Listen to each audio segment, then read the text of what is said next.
राधे राधे। श्री हरिदास श्री कुंज बिहारी। कैसे हैं आप सभी लोग? आई होप कान्हा जी की कृपा से आप सभी लोग अच्छे होंगे और स्वस्थ होंगे। आज ठाकुर जी की बहुत सुंदर लीला को श्रवण करेंगे, जानेंगे। कभी भी हमें किसी भी अपने आचार्यों की या जो हमारे बड़े गुरुजन हैं उनका कभी अनादर नहीं करना चाहिए। इसी टॉपिक पे ठाकुर जी की बहुत सुंदर चर्चा चलेगी। ये ठाकुर जी जैसे कि जब त्रेता युग में जब विपत्ति आती है, कहते हैं कि जब ठाकुर जी का तभी याद आता है हमें। जब हमारे पे कोई विपत्ति आती है, कोई या फिर हम लोगों पे कोई संकट आता है, तब भगवान की याद आती है। तो वही होता ना, तो भगवान कई दिनों से समझा रहे थे यदुवंशियों को कि तुम्हारे पास रूप है, यौवन है, संपत्ति है, लेकिन इन सब को होने के बाद भी मैं तुम्हारे कुल का हूँ, यदुवंशी हूँ। तो भगवान इतना सब कुछ कह रहे हैं कि इतना सब कुछ होने के बाद भी ना, अगर संतों का कभी अपमान मत करना, और संतों का अपमान करोगे तो मैं भगवान होकर के भी तुमको नहीं बचा पाऊंगा। तो इसी पर एक कथा भी आती है कि जब भगवान अयोध्या में, जब त्रेता युग में श्री राम जी जब अपनी लीला पूरी करके बैकुंठ को जा रहे थे, तो अयोध्या में जितने लोग हैं सबके लिए विमान आया। अयोध्या में जितने नगरवासी हैं सबके लिए विमान आया। तो भगवान जी अपने विमान पर बैठ गए और सब कोई, अब एक एक व्यक्ति अपने अपने विमान पर बैठता हुआ जाया। और हनुमान जी से राम जी ने कहा कि एक बार जाओ अयोध्या में देख कर आओ, कोई रह तो नहीं गया।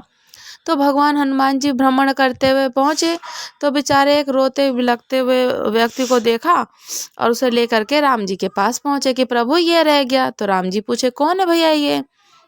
तो बोले ये वही है जिसने सीता जी पे संदेश किया था, सीता जी पे आरोप लगाया था, किशोरी जी पे आरोप लगाया था, कि सीता जी पे आरोप लगाया था कि वो धोबी था, वही कि सबके लिए विमान आया पर इसके लिए कोई विमान नहीं आया। तो भगवान कहने लगे कोई बात नहीं, तुम्हारे लिए कोई विमान नहीं आया, सबके लिए आया, तुम्हारे लिए नहीं आया तो कोई बात नहीं, तुम मेरे विमान पर बैठ जाओ और सिंहासन के नीचे छुप जाओ। मेरे विमान में बैठ जाओ पर सिंहासन के नीचे छुप जाओ। सबके विमान उड़ उड़ करके ठाकुर जी के द्वार, जैसे वो अयोध्या नगरी में पूरा समय हुआ तो सबके सब चल दिए। अब सबके विमान बैकुंठ में प्रवेश करने लग गए। जैसे ही रघुनाथ जी का, राम जी का विमान अंदर प्रवेश करने लगा, तो बैकुंठ के द्वार, जब राम जी का अंदर विमान जाने लगा तो बैकुंठ के द्वार बंद हो गए। क्योंकि जैसे ही रघुनाथ जी का विमान अंदर प्रवेश करने लगा तो बैकुंठ के द्वार इसलिए बंद हुए कि कहने लगे कि आपके विमान में कोई अन्य अधिकारी व्यक्ति बैठा हुआ है, आपके सिंहासन के नीचे छुप करके बैठा हुआ है, और आप पहले इसे निकालिए तब बैकुंठ के द्वार खुलेंगे, ऐसा बोलते हैं। बैकुंठ के द्वार ही खुद बंद कर देते हैं। अब निकल के बाहर आ गया, बोला प्रभु मुझे क्षमा कर दीजिए, मुझे वापस आप अयोध्या ही भेज दीजिए, मुझे कोई स्वीकार नहीं करेगा, मैंने सीता जी पे आरोप लगाया है। तो कोई बात नहीं, राम जी बोले कोई बात नहीं, बैकुंठ नहीं मिलेगा तो स्वर्ग चले जाओ। इंद्र ने भी स्वर्ग के दरवाजे बंद कर दिए कि मान कीजिएगा प्रभु, क्षमा कीजिएगा प्रभु, गुरु जी का अपराध करने वाला सीता जी लक्ष्मी है, आचार्य हमारी, उनका अपमान करने वाला कोई भी हो उसको स्वर्ग में अधिकार नहीं है, स्वर्ग में उसके लिए कोई स्थान नहीं है। तो रघुनाथ जी बोले, राम जी बोले तो ठीक है कोई बात नहीं, ब्रह्मलोक में चले जाओ। तो ब्रह्मा जी ने भी वहाँ मना कर दिया। तो ब्रह्मा जी ने जब मना करा तो राम जी ने फिर कहा कि शिवलोक कैलाश में चले जाओ। कैलाश में जब वो व्यक्ति गया तो भगवान शिव जी से राम जी कहते हैं कि आप भूतों को आश्रय देते हो, तो ये मानव है, इसे भी आप कोई स्थान दीजिए। इसके लिए बैकुंठ के, स्वर्ग के और ब्रह्म के द्वार बंद हो गए हैं, तो अब कैलाश ही बचा है, तो आप अपने यहाँ पे इसको दीजिए। तो शंकर जी कहने लगे मैं भूतों को स्वीकार कर सकता हूँ, लेकिन आचार्य की अवहेलना करने वाले जो शिवलोक में भी स्थान नहीं है, इन्होंने सीता का अपराध किया है, सीता जी को इन्होंने अपशब्द बोला है, सब स्थानों से मना हो गई। तो अब अंत में एक ही स्थान बचा, क्या? नरक। नरक बचता है कि स्थान में भगवान श्री राम कहने लगे, देखो तुम घबराओ मत, तो हम यमराज को बोल देंगे, तुमको कोई यातना नहीं मिलेगी, लेकिन नरक में रहने को तो मिलेगा तुम्हें। हम यमराज से बोल देंगे, आप नरक में चले जाओ। तो यम लोग जैसे जाने लगा तो यमराज ने भी वो द्वार अपने बंद कर लिए। पापियों को स्थान मिलता है नरक में, लेकिन जो गुरु की अवहेलना करने वाला, आचार्य की अवहेलना करने वाला, उसको भी नरक में स्थान नहीं मिलता। वहां पे नरक में भी बंद कर लिया दरवाजा। तो सावधान हो जाइए भाई सभी लोग। तो ऐसे गुरु का अपमान, गुरु की अवज्ञा करने वालों को कोई स्थान कहीं नहीं मिलता है। संतों का कोई अपमान नहीं करना चाहिए, ब्राह्मणों का तिरस्कार नहीं करना चाहिए, तो वहाँ हमें कहीं जगह नहीं मिलेगी। भगवान श्री राम जी कहने लगे कि अब कहीं जगह नहीं मिल रही, तो अब समस्त यदुवंश को समझाने के लिए बोलते सब लोग के सब उनको बोलने लगे कि सब चिंता होने लगी कि अब बचा लो राम जी, ठाकुर जी बचा लीजिए। तो भगवान यदुवंशी ठाकुर जी कहते जब मैं समझा रहा था तब तो तुम्हें समझ में नहीं आया, और आज जब सब बिगड़ गया है, आप जब हम शापित हो गए तो अब हमें बोल रहे हो कि मुझे बचाओ। तो गांधारी ने श्राप दिया था। तो बहुत सब लोग बोलने लगे कि जब एक बहुत बड़ी बात है कि गांधारी ने, महाभारत का युद्ध हो रहा था, श्राप दिया था सबको कि आपका यदुवंशी नाश हो जाएगा। तो भगवान ने कहा था कि कोई भी पाप कर्म मत करना, नहीं तो मैं भगवान होकर के भी नहीं बचा पाऊंगा तुमसे। तो यदुवंशुओं को सबसे बड़ी एक चिंता सताने लगी कि आज मैं भगवान होकर के भी मैं तुम्हारी रक्षा नहीं कर सकता, तुम्हारी रक्षा नहीं कर सकता हूँ। कोई रो रहा है, कोई विलक रहा है, कोई हाथ जोड़ करके खड़ा है, कोई प्रतिज्ञा करा है, कोई प्रस्त पड़ा है, कोई किसी तरीके से पड़ा, कोई ना कोई सब चरणों पे पड़ा। आप जैसा कहेंगे, जो कहेंगे, हम सब करने को तैयार हैं, लेकिन हमको श्राप से बचा लीजिए, हमें मृत्युदंड नहीं चाहिए, आप हमें श्राप से बचा लीजिए। तो भगवान जी कहते हैं ठाकुर जी कि एक उपाय है। तो सब लोग बोले क्या? कि हमारी द्वारिका नगरी समुद्र नगरी के बीच में है, तो समुद्र पार करके एक सौराष्ट्र यानी कि प्रभासित क्षेत्र है, सौराष्ट्र यानी कि सोमनाथ का मंदिर है, वहाँ पे सोमनाथ मंदिर है। तो आप सब लोग वहाँ पे, या कि सोमनाथ यानी कि सौराष्ट्र महाराष्ट्र भी बोलते हैं, तो वहाँ पे सोमनाथ जी का मंदिर है, भगवान शिव जी का वो मंदिर है कि जो श्रापों को दूर करने वाला मंदिर है वो। तो यदुवंशी कहने लगे श्रापों को दूर करने वाला? यदुवंशी कहते मतलब कैसे? कि एक बार चंद्रमा को ना दक्ष प्रजापति जी ने श्राप दे दिया था चंद्रमा को। अपनी दक्ष प्रजापति ने अपनी 16 कन्याओं का विवाह किया था चंद्रमा से। तो नक्षत्र जैसे हम कहते हैं कि ये मूल नक्षत्र है, रोहिणी नक्षत्र है, ये ऐसे नक्षत्र है। तो दक्ष प्रजापति की 16 कन्याएं हैं, तो चंद्रमा से विवाह हुआ उनका।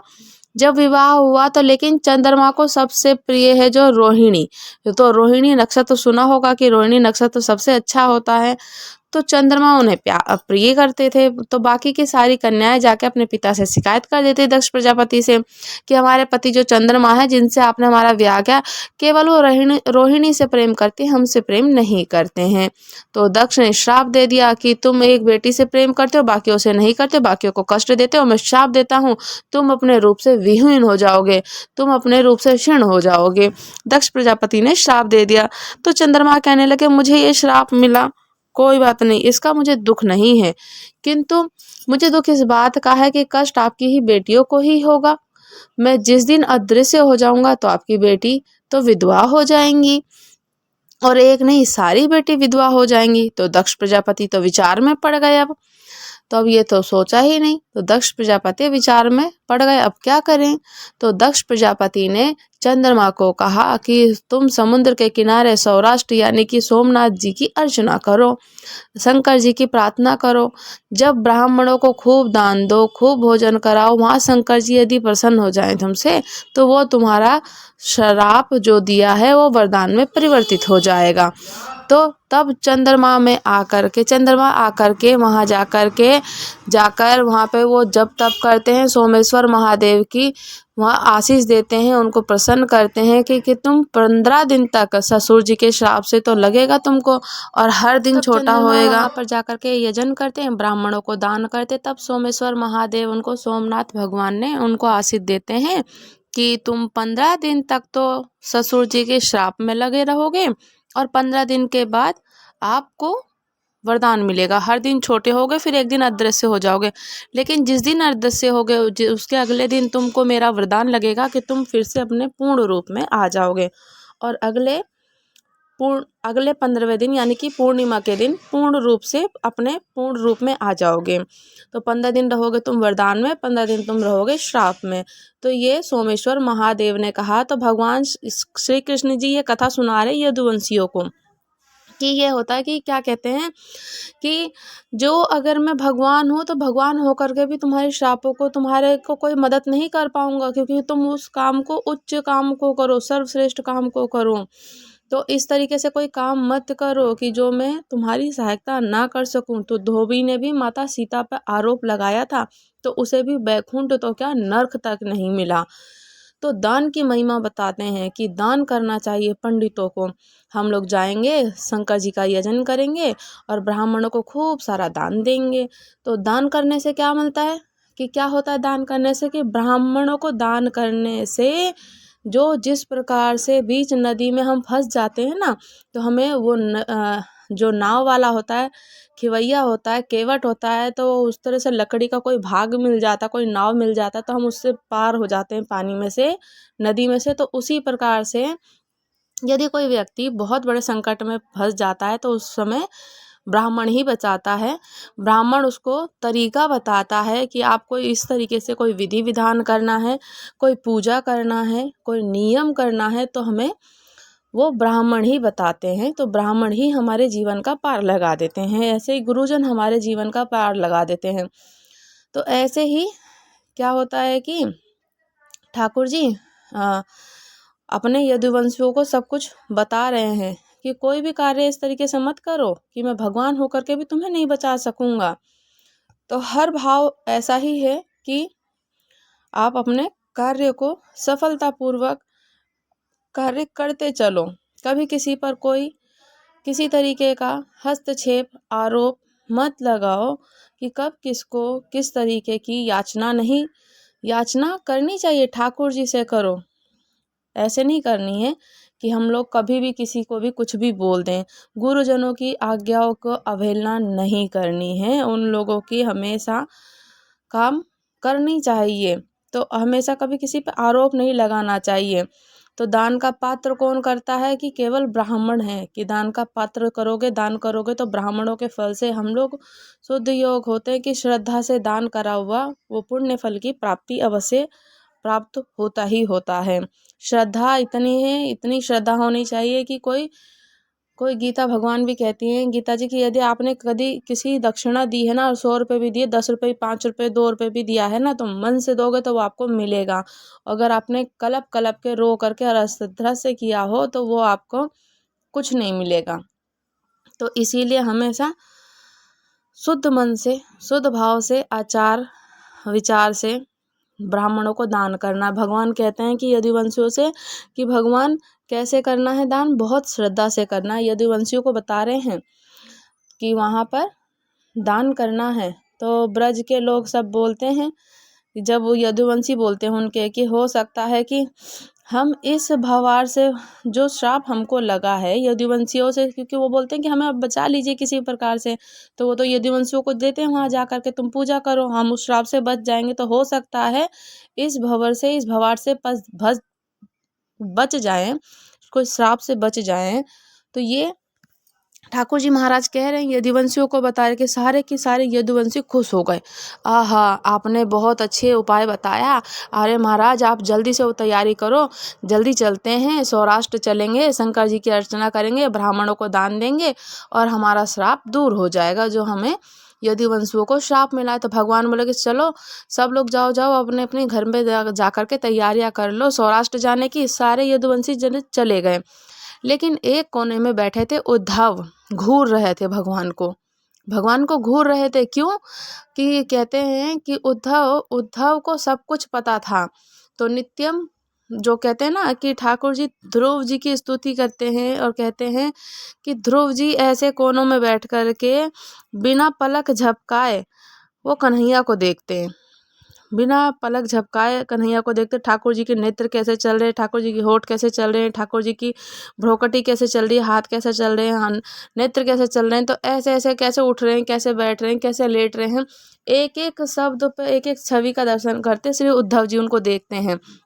तो अच्छा, ठाकुर जी को देखते हैं कि जब आप निरंतर किसी प्रकार से इस तरह से किसी को देखते हो तो उसकी स्थिति का अनुभव हो जाता है, उसके भाव चाल ढाल पता चल जाती है कि अभी क्या करेगा, उसको कब क्रोध आएगा, कब क्या करने वाला है, क्या सोच रहा है, कब प्रेम से बात करेगा, उसके मन की स्थिति पता चल जाती है पूरी।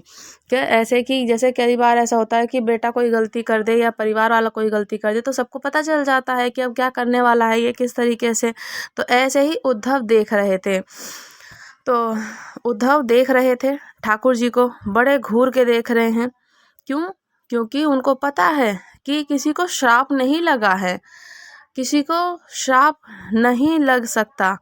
उद्धव जानते हैं, उद्धव सब कुछ जानते हैं, क्योंकि बृहस्पति जी के शिष्य हैं उद्धव, और उद्धव को सब कुछ पता है। ठाकुर जी को वो देख सकते हैं। तो कहते हैं कि उद्धव जी उनको देखते हैं, ठाकुर जी से बड़े ध्यान से घूर करके देख रहे हैं। तो उनसे पूछते हैं कि जब हम बार बार व्यक्ति के नयन को देखते हैं, उसके हाव भाव को देखते हैं तो पता चल जाता है, झूठ बोलता है तो पता चल जाता है। तो ठाकुर जी झूठ बोल रहे थे यदुवंशियों से, तो उद्धव को समझ में सब आ चुका था कि अब तक तो कुछ कहते हैं कि अब तो झूठ बोल रहा है, पता चल जाता है उद्धव को सब कुछ की तो झूठ बोल रहे हैं, कि जरूर कुछ ना कुछ बात है। अब उद्धव, इसमें क्या है ट्विस्ट देखिए कि इसमें 2-3 लीलाएं ऐड हो जाती हैं कि उद्धव जी महाराज की उठ करके गए नहीं, सारे यदुवंशी चले भी गए और भगवान बोले कि उद्धव तुम जाओ ना, तुम क्यों नहीं गए हैं, तुम क्यों नहीं गए, तुम, कितनी शौक की बात है कि हमारे यदुवंशियों की शाप लगा हुआ है, कितनी मतलब अब ऐसी बात है कि अब मैं नहीं करूँगा तो कौन करेगा, मुझे तो बताना ही पड़ेगा, कोई ना कोई उपाय तो बताना ही पड़ेगा मुझको उनको बचाने के लिए, यदुवंशियों को बचाने के लिए। तो उद्धव जी महाराज कहते हैं उठ करके भगवान ऐसे कि आप बोलते हैं कि आप जो ब्रजवासियों को चोर कहा, ब्रजवासियों ने आपको, लेकिन उनको झूठा भी कहना चाहिए। देखिए आपसे बड़ा कोई झूठा नहीं है कोई दुनिया में। उद्धव जी कहते हैं ठाकुर जी, मतलब हंसी मजाक में कहते हैं कि उन्हें झूठा भी कहना चाहिए, क्योंकि आपसे बड़ा झूठा नहीं है कोई इस दुनिया में। भगवान जी बोलते हैं ऐसा क्यों, ठाकुर जी बोलते हैं उद्धव से कि ऐसा क्यों। तो कहते हैं कि तुम्हें सब कुछ पता है, तुम्हें सब कुछ पता है कि पत्थर की नारी, और कहते हैं कि उसको श्राप लगा, वो पत्थर बन गई, अहिल्या पत्थर बन गई, उसको श्राप लगा, केवल आपके चरण के रज से कर्ण पड़े तो वो श्राप मुक्त हो गई और वो सुंदरी बनकर के प्रकट हो गई। और आप कहते हैं कि यदुवंशियों को श्राप लगे, जो क्षमता आपके चरण के रज में है, कर्ण में है, तो वो क्षमता इतनी है कि किसी को श्राप को दूर कर सकती है। और आप यहाँ पे आप पूरी रामायण वाच रहे हैं 1 घंटे से कि वहाँ जाएंगे सौराष्ट्र में जाकर के सोमनाथ जी की पूजा करेंगे, ऐसे करेंगे, ब्राह्मणों को दान देंगे, ऐसा करेंगे वैसा करेंगे। और अब यदि आप भ्रोगटी टेढ़ी कर दो ना तो सबका साथ आपके साथ में है, कि इतनी बड़ी कथा सुना रहे हो आप, इतना सब कुछ कह रहे हो। और रही बात कि मुझसे ज़्यादा कोई जानता नहीं आपको, ये जितने भी श्राप हैं, जितने भी सूतक हैं, पातक हैं, ये ब्रह्मा के बनाए हुए स्थानों पर हैं, लेकिन द्वारिका को विश्वकर्मा जी ने बनाया और यहाँ पे कोई श्राप नहीं लगता। द्वारिका को विश्वकर्मा जी ने बनाया है और वहाँ कोई श्राप नहीं। भगवान तुरंत गए और उद्धव के मुंह पे हाथ रख दिया और कहते चुप, बिल्कुल चुप, बिल्कुल चुप। लेकिन ये गुण रहस्य तुझको कैसे पता, ये तुमको कैसे पता चला कि यहाँ द्वारका में कोई श्राप नहीं लगता है, तो ये तुमको कैसे पता। तो उद्धव कहते हैं, तो सुखाचार्य जी की वर्णन करते हैं कि नित्यम कृष्णन वर्णम, कि वो नित्य कृष्ण को देखते रहते हैं, देखने मात्र से ही उनके हृदय के भावना पता चल जाती है कि ठाकुर जी की क्या स्थिति है, किस तरीके से। उद्धव जानते हैं कि श्राप लगा नहीं है यदुवंशियों को, आप समुद्र पार करके उनको सौराष्ट्र में ले जाओगे और वहाँ जैसे ही जाएंगे, नौका से उतरेंगे, इनको श्राप लग जाएगा, क्योंकि वो ब्रह्मा की बनाई हुई भूमि है और वहाँ पे उतरते इनको श्राप लग जाएगा। तो मैं सब जानता हूँ, आप श्राप लगवाना चाहते हो, इनको श्राप लगा नहीं है, आप इनको श्राप लगवाने ले जा रहे हो, श्राप दूर करने नहीं। तो इनको श्राप नहीं लगा है, मैं सब जानता हूँ। क्यों कि द्वारका में श्राप हो, सूतक हो, पातक हो, कोई, क्योंकि द्वारिका छोटी मोटी तो है नहीं, द्वारिका बहुत विस्तृत है, बहुत विस्तृत है। द्वारिका जो समुद्र में डूबी थी उसका क्षेत्रफल बहुत बड़ा था। तो श्रीमद् भागवत जी में द्वारका कितनी बड़ी है उसका पूरा वर्णन बताया गया है कि द्वारिका में यदुवंशियों के जो बच्चे होते थे स्कूलों में जो पढ़ते थे कि तो एक कक्षा में 50 बच्चे पढ़ते थे और उस 50 बच्चों को एक अध्यापक होता था। तो सोचो कितना बड़ा होता है कि ऐसे कितनी द्वारिका थी तो 50 करोड़ अध्यापक थे। तो सोचो बालक कितने होंगे। तो यदुवंश छोटा नहीं था, यदुवंश बहुत विस्तृत था, बहुत बड़ा था यदुवंशी। तो इसीलिए द्वारिका में किसी को श्राप नहीं मिलेगा और द्वारिका में हमेशा कोई नित्य ना कोई कभी कुछ सूता, कभी कोई पाता, कभी कुछ बनता रहता था। तो खानदान होता है कि बहुत बड़ा ऐसा होता है कि कभी कभी क्या होता है कि जैसे हमारे खानदान इतना बड़ा होता है तो हमारे खानदान में कभी चाहे दादी के यहाँ, नाना के यहाँ, या फिर हमारे ससुराल में, कभी हमारे ताई के यहाँ, ससुर के यहाँ कुछ ऐसा हो जाता है तो वो तो नियम जो फॉलो करते हैं तो पूरा खानदान फॉलो करता है। तो भगवान जी कहते हैं कि अच्छा सा कोई भोजन पकवान बनाओ। तो माता कहती हैं कि कभी किसी को कोई बालक हो जाता है, कभी कोई सूतक होता है, किसी को कोई मृत्यु हो जाती है, कभी सोबर होता है, कभी कुछ होता है, तो कोई वृद्ध माता जी पधार जाती हैं, कोई उत्सव मन ही नहीं पाता है। तो रुक्मणी जी बोली कि मेरी क्या गलती है, आपका यदुवंश है इतना बड़ा, तो मैं क्या कर सकती हूँ इसमें बताइए। तो भगवान ने कहा कि फिर ये नियम बनाया कि ब्रह्मा जी की बनाई हुई इस सृष्टि पर इस सूतक हो, पातक हो, श्राप हो, महामारी आदि आदि आदि जो भी चीज़ें हैं कि ये ब्रह्मा जी की बनाई हुई सृष्टि पे स्थानों पे रहेगा। जितने भी दोष हैं ये आपके स्थान पे रहेंगे। ये भूमि विश्वकर्मा जी ने बनाई है द्वारका। तो यहाँ पे कुछ भी नहीं होगा, ना सूतक, ना पातक, ना कोई श्राप। चाहे द्वारिका में बालक का जन्म हो, चाहे किसी की मृत्यु हो, चाहे कुछ भी, वहाँ सूतक पुतक नहीं माना जाता है वहाँ पे। अब की टाइम होता है क्योंकि अब तो ब्रह्मा जी की द्वारा हो गई है। पहले तो वो ब्रह्मा जी ने नहीं, विश्वकर्मा जी ने बनाई थी जब तो ठाकुर जी थे। तो जहाँ पे कोई दोष नहीं है तो वहाँ पे कोई श्राप कैसे आ सकता है। उद्धव जी बोलते हैं तो उद्धव को श्राप लगवाने के लिए यदुवंशियों को उन्होंने सौराष्ट्र भेजा, क्योंकि यदुवंशियों को श्राप मिला ही नहीं था। क्योंकि ख़त्म कैसे होता यदुवंशी जो श्राप मिला था, तो भगवान ने उनको भेजा तो सबको श्राप लगा, केवल उद्धव को श्राप नहीं लगा। क्योंकि भगवान उद्धव को लेकर के ही नहीं गए, उद्धव को लेकर के ही नहीं गए। भगवान उद्धव से कहने लगे भगवान सबको लेकर के जाऊंगा, उद्धव तुम्हें लेकर के नहीं जाऊंगा। तो उद्धव को लेकर के गए ही नहीं।